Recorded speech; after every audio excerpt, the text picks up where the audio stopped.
ये है खबरों की खबर और आप देख रहे हैं खबरों की खबर टीवी। विधानसभा सार्वत्रिक निवडणूक 2024च्या प्रक्रियेतील आज एक दुसरा महत्वाचा टप्पा आज समाप्त झाला आहे। आज सायंकाळी 6 वाजता निवडणूक प्रचार बंद होतो आहे।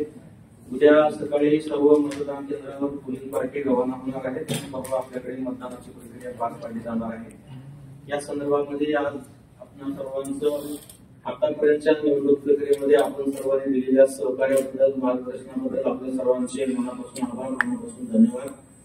आणि आज निवडणुका घोषित झाल्यानंतर उमेदवारी अर्ज करण्यापासून आतापर्यंतच्या प्रक्रियेमध्ये आपल्या जिल्हाभरामध्ये अतिशय शांततामय वातावरणामध्ये उमेदवारी अर्ज भरणे, मागे घेणे, छाननी, चिन्ह वाटप आणि आतापर्यंतची प्रचारांची प्रक्रिया, त्याचबरोबर दुसरीकडे प्रशासकीय प्रक्रियेमध्ये इलेक्ट्रॉनिक वोटिंग मशीनचं रँडमायझेशन ते वाटप, त्यानंतर बॅलेट पेपर तयार करणे, बॅलेट पेपर मशीनला लावणे, हे सर्व स्ट्रॉंग रूम मध्ये ठेवणे, या सर्व प्रक्रिया भारत निवडणूक आयोगाने नियुक्त केलेल्या निवडणूक निरीक्षकांच्या उपस्थितीमध्ये आपल्या जिल्हाभरामध्ये व्यवस्थितरित्या पार पाडलेली आहे। आता परवा 20 नोव्हेंबरला आपल्याकडे मतदान प्रक्रिया पार पाडली जाणार आहे।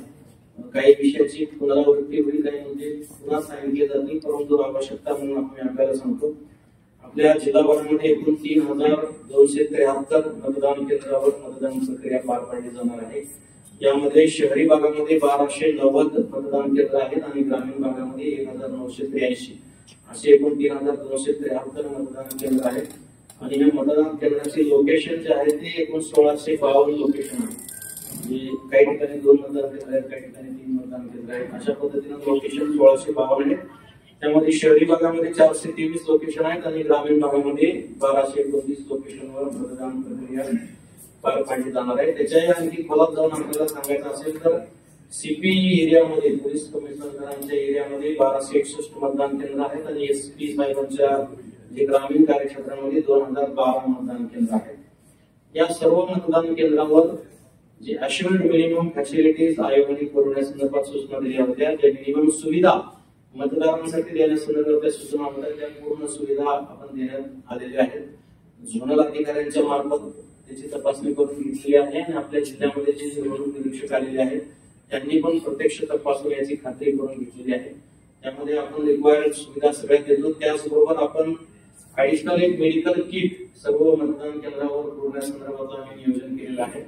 आणि प्रत्येक लोकेशनला म्हणजे या 1652 लोकेशनवर एक तरी वैद्यकीय अधिकारी किंवा कर्मचारी त्या ठिकाणी कुठल्याही मतदारांना काही त्रास झाला किंवा कुठल्या मतदान कर्मचाऱ्यांना काही त्रास झाला तर त्याची काळजी घेण्याकरता आपण मतदान टीमच्या ठिकाणी मेडिकल किट सह वैद्यकीय कक्ष आपण निर्माण करतो आहोत।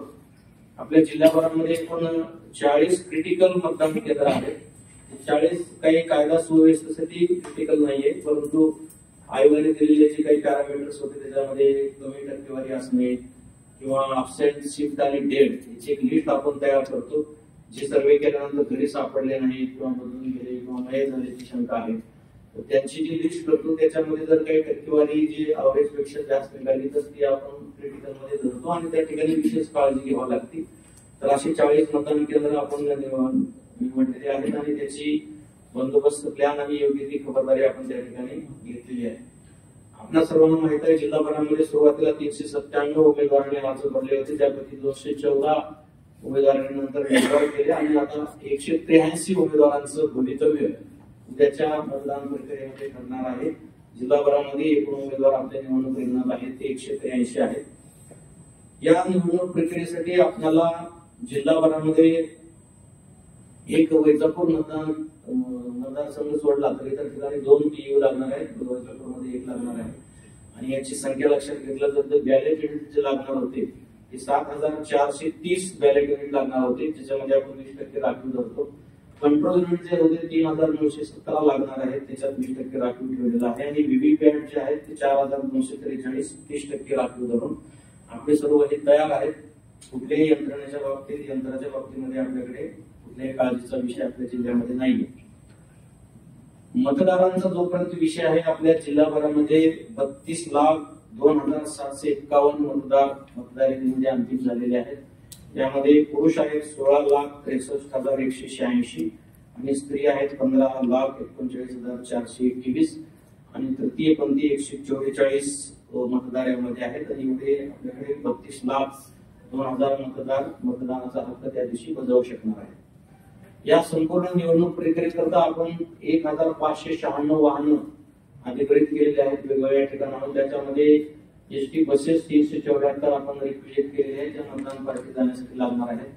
आपण मतदारांच्या किंवा जे दिव्यांग किंवा वृद्ध मतदार मतदान केंद्रावर येणार आहेत त्यांच्या सुविधेसाठी आपण 150 ऑटो आपण बुक केलेले आहेत, जे प्रशासनातर्फे त्यांना पुरवले जाणार आहेत आणि इतर काही प्रकारचे जे वाहन लागणार आहेत अशी जवळजवळ 1596 वाहनं आपण याच्यासाठी नियुक्त केलेली आहेत. कर्मचारी वर्ग मोठ्या प्रमाणामध्ये लागतो, त्याच्यामध्ये आपण 10,978 पुरुष आणि 7,200 महिला असे एकूण 18,178 अधिकारी कर्मचारी या निवडणूक प्रक्रियेमध्ये सध्या कार्यरत आहेत आणि मतदानाच्या दिवशी सुद्धा कार्यरत राहणार आहेत.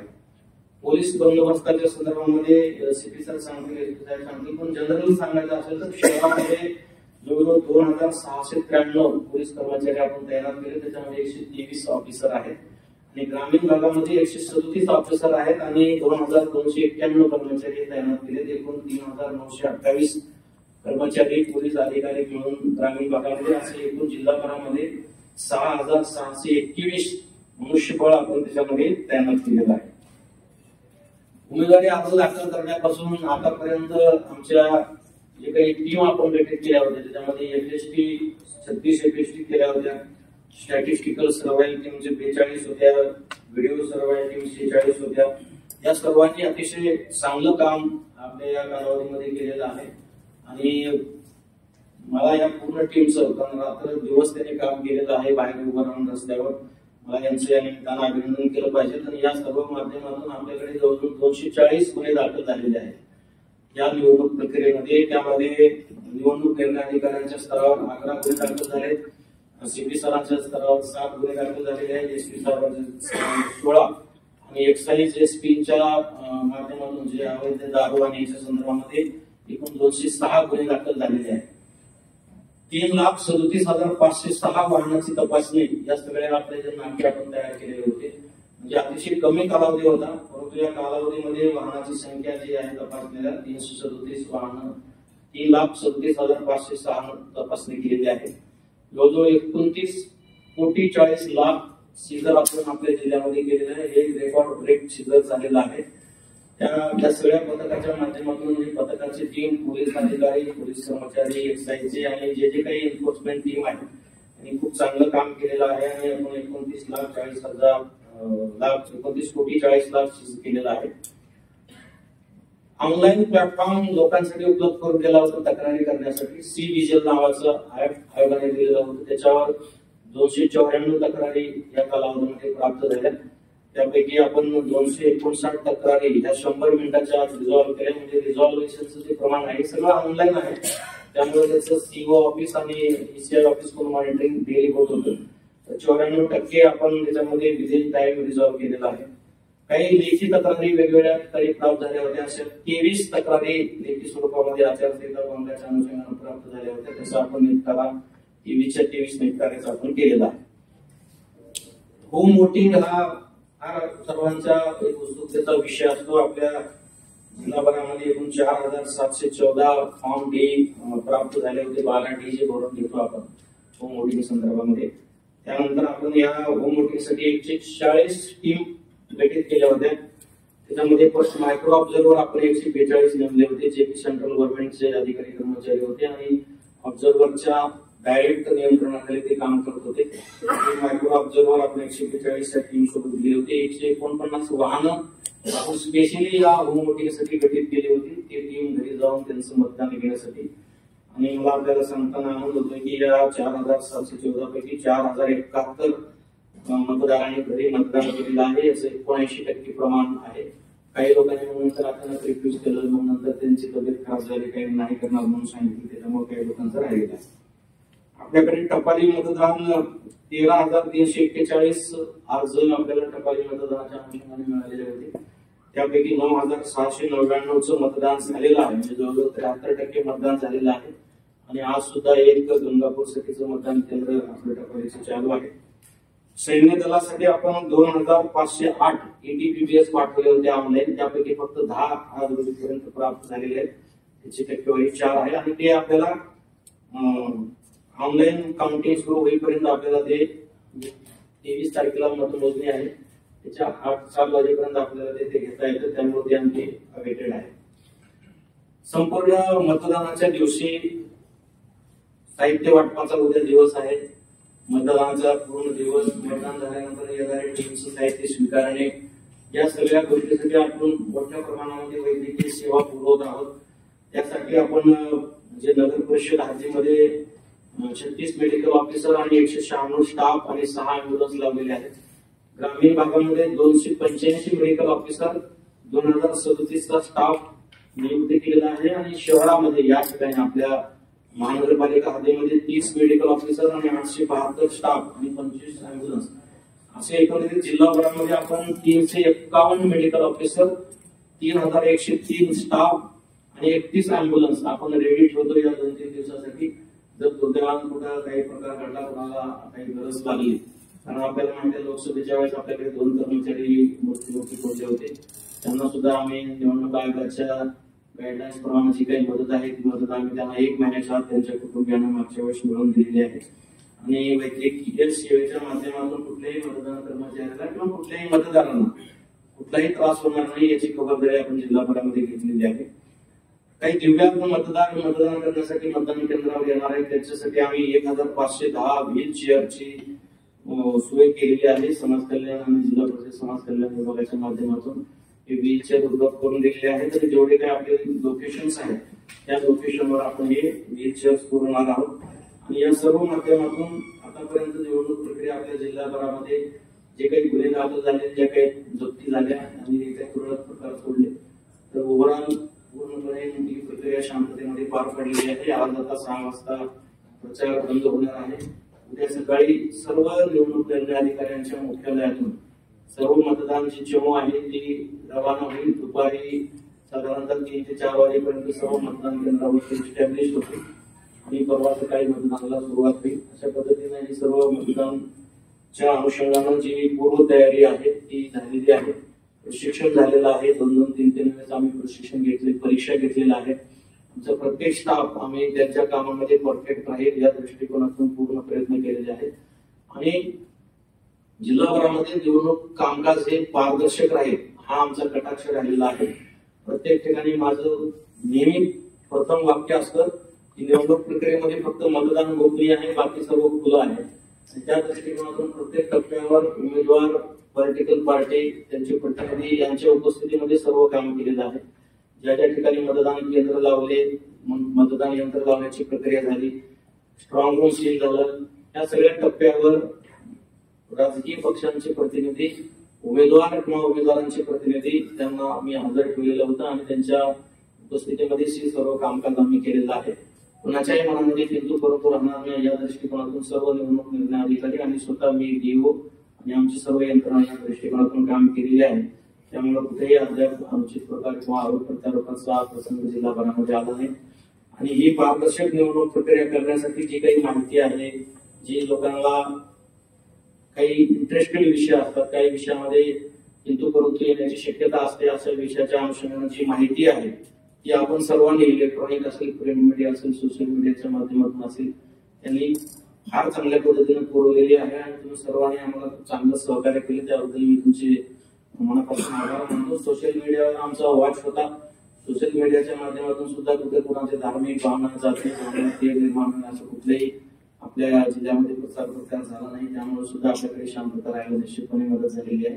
आणि हे सर्व वातावरण पुढील दिवसापर्यंत आणि मतमोजणी संपन्न होईपर्यंत निश्चितपणे जिल्ह्यामध्ये आम्हाला राहील आणि संपूर्ण प्रक्रिया हे निपक्षपणे, पारदर्शकपणे आणि शांतता व सुव्यवस्थित पार पडेल याबद्दल मला खात्री है।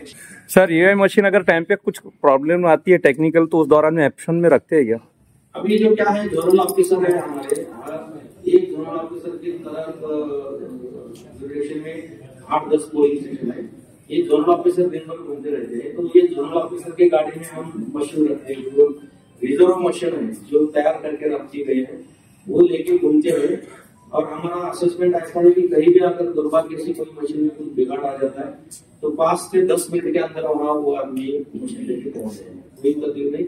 और वैसे भी ट्रेनिंग और मशीन के बारे में हमने इतने किया है कि लोकसभा में ये इतना बड़ा ड्यूरेशन होने के बाद 6-7 जगह पे मशीन का प्रॉब्लम आया था।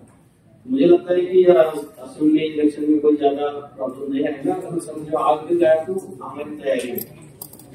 जसं काही ठिकाणी मतदानाची आकडेवारी वाढावी तुम्ही यासाठी प्रयत्न करताय, मात्र तरी सुद्धा काही जण मतदानावर बहिष्कार टाकणार अशा बोयकॉट ठाम आहे, त्याच्यासाठी काय करणार? नाही, जेव्हा जेव्हा निवडणुका येतात तेव्हा बहिष्कार टाकण्याच्या निवेदन किंवा तक्रारी येत असतात। यावेळेस एक ग्रामीण भागातून सोयगाव तालुक्यातली आली होती, आम्ही इमिडिएट बातमी वाचल्याबरोबर आमच्या अधिकारी जाऊन त्यांचं ते पेट्रोल मागे घेतलं। आज शहरातल्या कुठल्या तरी पालनेचा विषय होता, ते पण महापालिकेशी संपर्क केलेला आहे, ते पण त्यांच्याशी चर्चा करायची, तो विषय संपलेला पण असेल। आम्ही त्यांना आग्रह करतो की निवडणुकीच्या प्रक्रियेवर बहिष्कार टाकणं हे काही आपला मार्ग नाही आहे, त्याच्यातून काही मार्ग निघणार नाही। त्यामुळे तुम्ही मतदान करा हे आम्ही आवाहन करतोय। स्वीपच्या माध्यमातून आपण जिल्हाभरामध्ये खूप मोठ्या प्रमाणामध्ये कार्यक्रम घेतले, मतदानाची टक्केवारी वाढावी म्हणून विशेषतः युवा मतदार आणि महिला मतदार याच्यावर लक्ष केंद्रित केलेलं आहे। कारण आपल्या मतदार यादीचं जर आपण अवलोकन केलं तर 50% महिला मतदार है। सर, मतदान को अगर जो दिक्कत जाती है, जैसे कि इलेक्शन कार्ड नहीं रहता, पोलिंग बूथ का आता है चिट्ठी और दिख रहा नहीं, तो जिसमें पैन कार्ड हो, अपने आधार कार्ड हो गया या राशन कार्ड, उस बेसिक पे भी डाल सकते हैं क्या सर? जैसे कि इलेक्शन कार्ड हो जाता है मतदान, कुछ दिक्कत है जी, तो जिनके पास इलेक्शन कार्ड नहीं है वो आधार कार्ड लेके जा सकता है, मनरेगा जॉब कार्ड लेके जा सकता है, बैंक या पोस्ट ऑफिस का कार्ड लेके जा सकता है, आरोग्य बीमा का स्मार्ट कार्ड ले सकता है, ड्राइविंग लाइसेंस, पैन card, register general ID, national population register का जेरॉक्स कॉपी ले सकते हैं, पासपोर्ट ले जा सकते हैं। ऐसे जितने भी यानी कोई प्रॉब्लम नहीं आना पक्का। वेब कास्टिंगच्या संदर्भामध्ये शहरी भागातले 100% मतदान केंद्र आपण त्यात कव्हर करतोय आणि ग्रामीण भागातले 50%। जिल्ह्यात संवेदनशील मतदारसंघ केंद्र किती आहे? संवेदनशीलच्या बाबतीमध्ये कायदा सुव्यवस्थेच्या दृष्टिकोनातून संवेदनशील 0 आहे। काही जे संवेदनशीलता निर्धारित करण्यासाठी जे काही पॅरामीटर्स आहेत त्या पॅरामीटर मध्ये आपल्या जिल्ह्यातलं एकही लोकेशन बसत नाहीये।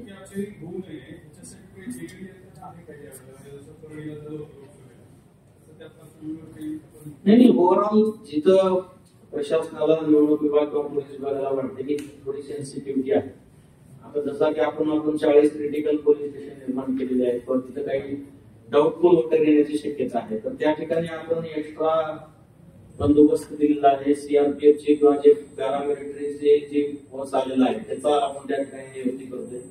तद्वतच अशा ठिकाणी असं वाटतंय कुठे की काही होण्याची शक्यता आहे, त्या ठिकाणी आम्ही पॅरामिलिटरीचे लोक देतो। या काळामध्ये तुम्ही रेकॉर्डेड पैसा 25 कोटी रुपये जप्त केला आणि दारू पण जप्त केली, तो दारू पैसा हा माल नेमकं कोणाचं त्याची नावं काही कळत नाही, एखाद्या पार्टी असेल किंवा मुद्देमाल कोणाचा नाही, तो इन्व्हेस्टिगेशनचा भाग आहे। त्याच्यामध्ये आता या गोष्टी काही कुठल्या लपवून किंवा छपून ठेवलेल्या नाही। त्याच्यामध्ये आपण जे ESMS नावाचं ऍप आहे त्याच्यावर आम्हाला अपलोड करावं लागतं, जे सीओ आणि इलेक्शन कमिशन सुद्धा ते ऑब्झर्व करत असतं।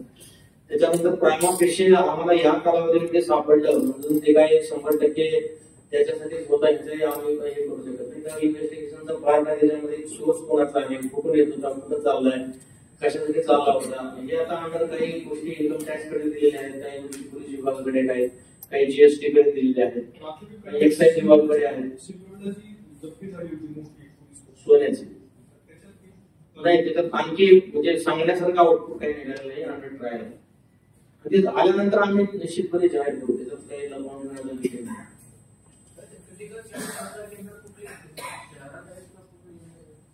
शहरी ते ग्रामीण पण शहरात 12 शहरात 13 आहे, बाकी ग्रामीण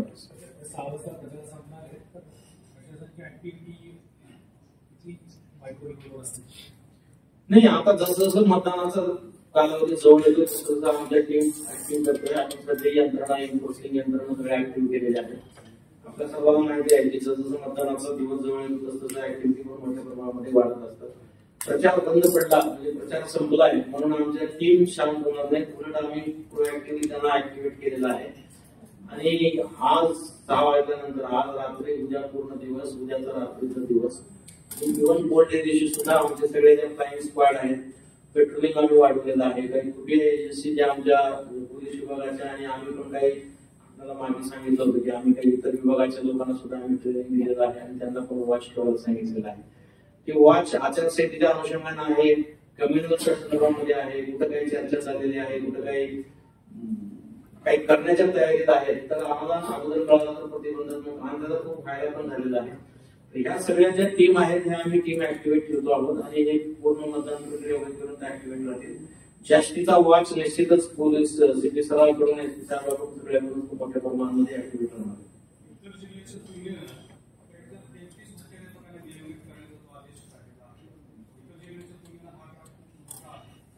नाही, हा एक सकट सगळ्यांना निलंबितचं नाही आहे. आज मी काही ठिकाणी बातमी पण वाचली, परवाच्या मीटिंगमध्ये मी तसे निर्देश दिले होते. आपल्याकडे काय झालं होतं, सुरुवातीपासून तुम्हाला सगळ्यांना माहिती आहे 93 शाळेचा विषय, 93 शाळेचा विषय, हा विषय फार चर्चेला गेला. त्याच्यानंतर मग परत गेल्यानंतर विना अनुदानित शाळा त्याच्यामध्ये 20 काढलं होतं. आता त्यांनी काय शिक्षण विभागाने परिपत्र काढलं होते, सगळ्याच शिक्षण विभागाकडे मुख्याध्यापकाकडे गेले आणि सगळ्यांनी आता पत्र आहे भरलं. विना अनुदानित आणि अनुदानितला जोपर्यंत त्यांनी न करता ते 20 म्हणजे ज्या विना अनुदानित आहेत त्यांच्यावर आम्ही कुठला हक्क घालू शकत नाही किंवा आम्ही काय करणार नाही. त्याच्यामुळे ती 20 भोगल्यानंतर राहिले 73. तर ह्या 73 शाळेच्या मुख्याध्यापकांनी जी पोर्टलवर माहिती भरायला पाहिजे होती ते भरण्यासंदर्भामध्ये हायलाइट केली होती. आता काही ठिकाणी जाणीवपूर्वक केली असेल, काही ठिकाणी नजर चुकीने झालं असेल, तो आता त्यांच्या विभागीय चौकशीचा भाग आहे. परंतु ह्या 73 पैकी नंतर जेव्हा आम्ही नोटीस काढली तेव्हा बाकी लोकांनी भरली. त्याच्यामध्ये माध्यमिक शाळा काय होत्या, प्राथमिक शाळा होत्या आणि त्याच्यानंतरही नोटीस देऊनही स्मरणपत्र देऊनही 29 शाळेने अद्याप माहिती भरलेली आहे. आता त्याच्यामध्ये 29 पैकी माध्यमिकच्या होत्या काहीतरी 16 शाळा आणि प्राथमिक शाळा होत्या 13. तर या 29 शाळेने माहिती भरली नसल्यामुळं आम्ही लोकप्रतिनिधी अधिनियमच्या 134 खाली एफआयआर दाखल करण्यासंदर्भात पत्र दिलं होतं. म्हणजे एफआयआर दाखल केल्याच्या प्रति आमच्याकडे येत नव्हत्या म्हणून मी परवा मीटिंगमध्ये सांगितलं की एफआयआर दाखल केल्यानंतर हे सगळ्यांना निलंबित करा. आता नंतर आपल्या ह्या चर्चेनंतर आजच्या बातम्यानंतर कळालं की काही जणांवर एफआयआर दाखल केलेला आहे. ज्यांच्यावर एफआयआर दाखल झाला त्यांच्या जर प्रोसिडिंग होणार, न्यायालय त्यांना शिक्षेची तरतूद आहे जी काही आरोपी ऍक्टमध्ये त्यांना आम्हाला ही एफआयआर दाखल करायला हायलाइट केली असताना निवडणूक प्रक्रिया संपत आल्यानंतरही जर एफआयआर नाही दाखल झाला तर मग त्यांना निलंबित करून त्यांची विभागीय चौकशी करा असे आपण निर्देश त्यांना दिलेले आहेत.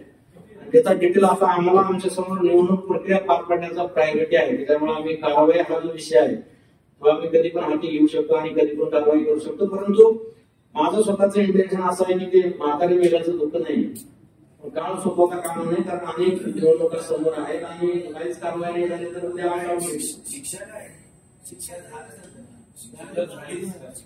नाही. त्याच्यामध्ये कोर्ट ट्रायल होतो. 134 जे कलम आहे रिप्रेझेंटेशन ऑफ पीपल ऍक्टचं, त्याच्यामध्ये कोर्ट ट्रायल होतो. कोर्टामध्ये त्यांना सगळे प्रोसिडिंग झाल्यानंतर एक त्याच्यात द्रव्यदंडाची तरतूद आहे फक्त, म्हणजे जेल वगैरे त्याच्यात तरतूद नाही. आणि त्याच्यानंतर त्याचं इन्क्रिमेंट आहे, प्रमोशन आहे, या सगळ्या गोष्टी समोर होतात. कारण कोर्टाने एकदा शिक्षा दिली, न्यायालयाने 1 रुपयाची जरी शिक्षा दिली तर त्याच्या सगळ्या सेवा इफेक्टवर त्याचा इफेक्ट होत असतो. त्यामुळे नाही दोन शिक्षा कसे झाले तर आम्ही त्याचा आढावा घेतोय. परंतु मी काल मीटिंगमध्ये सांगितलं तर एफआयआर दाखल करायला तुम्ही हायलाइट करता तर आम्ही निलंबित करू. 29 निलंबित केलं तरी माझी काय अडचण होणार नाही. मी तसं काम ते अद्याप आमच्या आम्हाला आलं नाही. म्हणूनच मी त्यांना म्हणलं की एफआयआर दाखल करायला तुम्ही हायलाइट करत असाल तर सस्पेंड करायचं.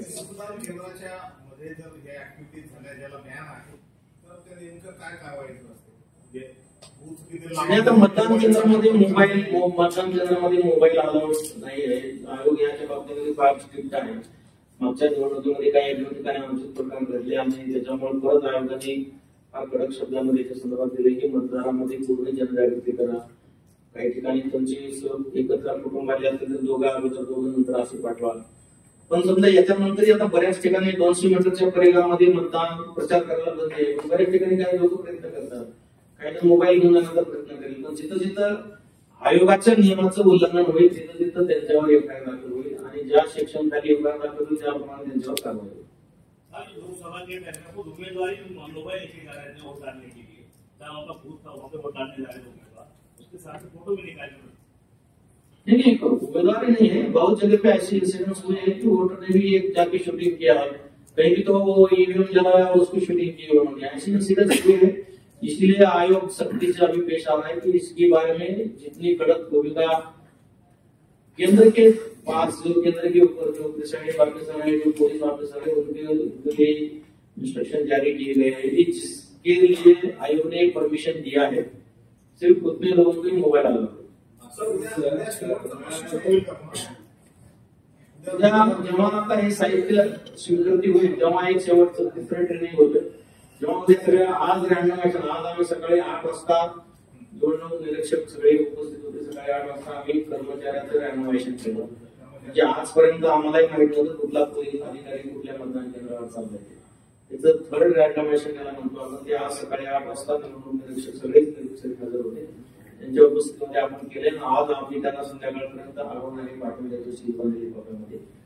उद्या जेव्हा ही पार्टी येतील तेव्हा ते तिथं जाहीर करतील आणि त्या पद्धतीने त्या टीमचं फॉर्मेशन होईल आणि मग ते सगळ्या टीम फॉर्मेशन झाल्यानंतर आपल्या एक ट्रेनिंग होईल।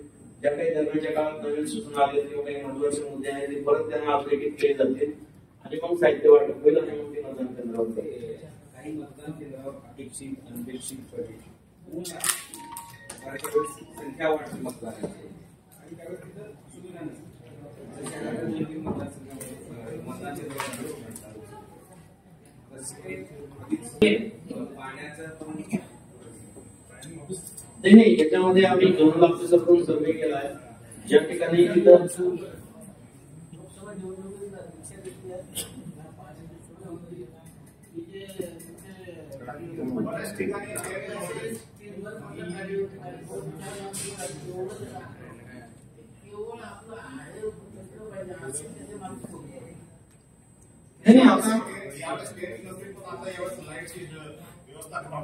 नाही यावेळेस हा विषय असा आहे की सध्या हिवाळ्यात पावसाळ्याचा अंधार पडतोय, त्या सुद्धा सूचना आम्ही दिलेल्या आहेत, बॅटरीची व्यवस्था करा म्हणून।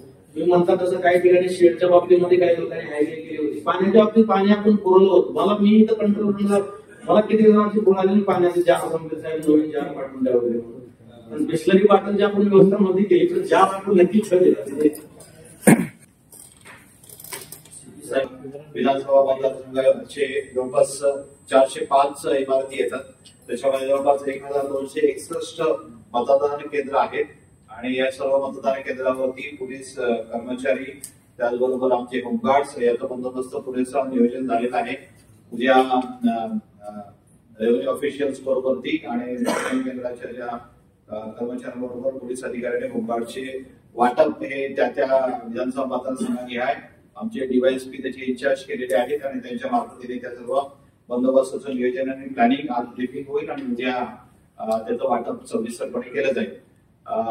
ह्या जवळपास 1 महिन्याच्या कालावधीमध्ये आणि उद्याच्या 20 तारखेच्या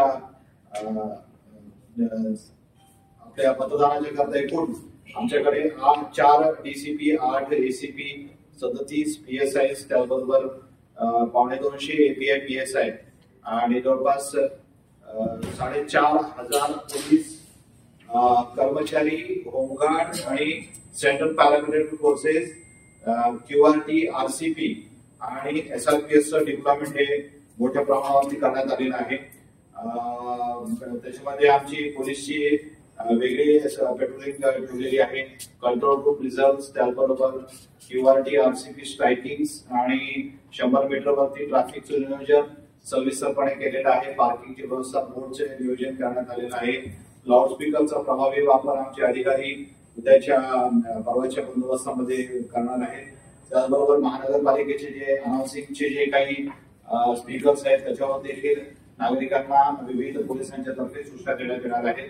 ड्रोनचा या गेल्या महिन्याभराच्या काळामध्ये आम्ही प्रभावी वापर केलेला होता, त्याच्यामध्ये दिवसा आणि रात्री देखील ज्या ठिकाणी रॅलीज असतील, सभा असतील, निवडणूक असतील त्या सर्व ठिकाणी, त्याचबरोबर झोपडपट्टी एरिया असेल, नाकाबंदी असेल, एसएसटी असेल, त्या सर्व ठिकाणी ड्रोनच्या तर्फे पेट्रोलिंग होऊन प्रभावीपणे माहिती गोळा केलेली आहे।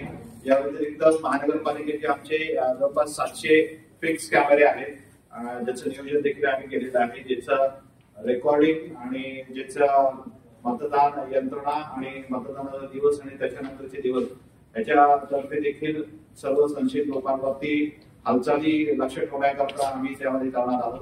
त्याचबरोबर आमच्या पोलीस महासंचालक कार्यालयाकडून एक AI बेस्ड ऍपचा वापर केलेला होता. त्याच्यामुळे आमच्या शहरातील काही व्हिडिओ रेकॉर्डिंग आहे ते आम्ही इतर युनिटला पाठवून त्याच्याकडून AI बेस्ड सर्व्हेलन्स आम्हाला काही माहिती मिळत होती आणि त्याच्या अनुषंगाने देखील आम्ही विशेष लक्ष काही ठराविक भागामध्ये ठेवलेलं आहे. आजपासूनच आपल्या FS10 SST वरती देखील हाफ सेक्शन आपण CRPFचं डिप्लॉयमेंट केलेलं आहे काही ठिकाणी. या व्यतिरिक्त जवळपास 1 महिन्याच्या कालावधीमध्ये शहराच्या हद्दीमध्ये जवळपास 54.5 लाख कॅश जप्त केलेली आहे. एकूण अवैध दारूवरती 413 गुन्हे दाखल करून जवळपास 20,52,000 रुपयाचा माल जप्त केलेला आहे. नार्कोटिक्सच्या बाबतीमध्ये 44 गुन्हे दाखल केलेले आहेत. त्याच्यामध्ये जवळपास 16 लाखचा नार्कोटिक्स जप्त केलेला आहे. अवैध गुटख्याच्या संदर्भामध्ये 32 कारवाई करून गुन्हे दाखल केलेले आहेत. त्याच्यामध्ये जवळपास 1,14,00,000 रुपयांचा गुटखा जप्त करण्यात आलेला आहे. जे शस्त्र आहे त्याच्याबद्दल आम्ही विशेष मोहीम राबवलेली होती, ज्याच्यामध्ये प्रामुख्याने तलवारी, चाकू, त्याचबरोबर अवैध फायर आर्म्स म्हणजे अग्निशस्त्र या बाबतीत देखील आम्ही प्रभावी कारवाई केलेली आहे. ज्याच्यामध्ये एकूण अवैध चाकू 31, तलवारी 25, कोयता 4, बुट्टी 2, त्याचबरोबर 7 फायर आर्म्स म्हणजे आर्म्स पकडलेले आहेत आणि 13 अम्युनिशन्स आम्ही जप्त केलेले आहेत आणि त्या सर्व लोकांवरती अटक करून प्रिव्हेंटिव्ह ऍक्शन देखील केलेली आहे. त्याचबरोबर 1,339 लोकांवरती आम्ही प्रिव्हेंटिव्ह ऍक्शन केलेले आहेत. MPDAच्या BNSSच्या वेगवेगळ्या कलमांमुळे त्यामध्ये जवळपास 1,140 इसम BNSS व BNSS 128 प्रमाणे 1,088 इसमांवरती प्रभावी कारवाई केलेली आहे. दारूबंदी 93 कायद्याप्रमाणे जवळपास 133 इसमांवरती प्रतिबंधक कारवाई करण्यात आलेली आहे. मोका ऍक्टचे जवळपास 4 प्रस्ताव आमच्याकडून मंजूर करण्यात आले. त्याच्यावरती मोका कायद्याअंतर्गत कारवाई केलेली आहे. आपल्याला माहिती आहे की काही दिवसापूर्वी आपल्याकडे जवाहरनगरला एक शेख जावेद उर्फ रिकाय शेख मकसूद यांनी एक गुन्हा दाखल केलेला होता. 307चा गुन्हा दाखल झालेला होता. त्या गुन्ह्याला आजच आम्ही आता थोड्या वेळापूर्वी MCOCचे कलम देखील लावलेले आहेत. त्यामध्ये 7 आरोपी अटक आहेत आणि त्याच्यामध्ये मोक्याचे कलम देखील आजच आम्ही त्याच्यामध्ये लावलेले आहेत. या कालावधीमध्ये एकूण आम्ही 6 लोकांविरुद्ध तडीपारची कारवाई केलेली आहे.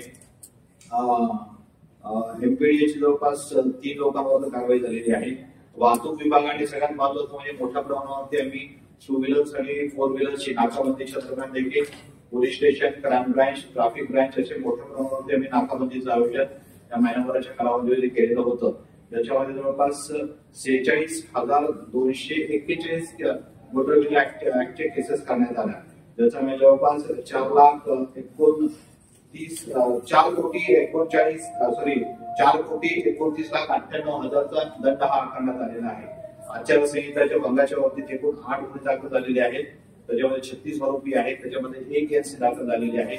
बऱ्याचशा आरोपींना आम्ही कायदेशीर नोटिसेस दिलेले आहेत. शहरामध्ये central paramilitary forces, local police station आणि लोकल हेडक्वार्टर आणि RCP QRTच्या मदतीने आम्ही मोठ्या प्रमाणावरती रूट मार्चेस आयोजित केलेलं होतं. काल संध्याकाळी देखील आम्ही क्रांती चौक, सिटी चौक आणि JNC भागामध्ये मोठा DCPच्या नेतृत्वाखाली रूट मार्च काढलेले होते. एरिया डॉमिनेशनच्या बाबतीमध्ये एकूण आमच्याकडे 23 रूट मार्चेस संपूर्ण शहरामध्ये मोठ्या प्रमाणावरती राबवलेले आहेत. एकंदरीत जसं 20 तारखेचे नियोजन केलेले आहे, त्याचबरोबर आम्ही ज्या ज्या ठिकाणी आता स्ट्रॉंग रूम मध्ये मतपेट्या जमा होणार आहेत त्या देखील इनर कॉर्डनला CAPF, आउटरला SRPF आणि त्याच्या आउटरला पोलीस यांचा प्रभावी बंदोबस्त आमचे अधिकारी कर्मचाऱ्यांना ठेवण्यात येणार आहे. आणि स्ट्रॉंग रूमच्या बंदोबस्ताचं नियोजन 20 ते 23 तारखेपर्यंत आणि 23 तारखेच्या मतमोजणीचं नियोजन देखील बंदोबस्ताच्या बाबतीमध्ये सविस्तर आमच्याकडून आखण्यात आलेलं आहे. आता तसं कलेक्टर साहेबांनी सांगितलं की गेल्या महिन्याभरामध्ये जी काही पोलीस प्रशासनाने किंवा कलेक्टर ऑफिस कडून देखील जी काही कारवाई करण्यात आली त्याच्यामध्ये आपल्या सगळ्यांचं सहकार्य एकूण मोलाचं लाभलेलं आहे. त्यामुळे निश्चितच लोकांपर्यंत प्रशासनाने केलेली कारवाई ही आम्ही पोहोचू शकलेलो आहे. त्याच्याबद्दल आपल्या सगळ्यांचे फार फार आभार आणि धन्यवाद. आणि आम्हाला खात्री आहे की केलेल्या सर्व प्रयत्नांमुळे आणि नियोजनामुळे आपलं मतदान, मतमोजणी आणि त्यानंतरची प्रक्रिया देखील अतिशय शांततेत आणि सुरक्षित पार पडेल.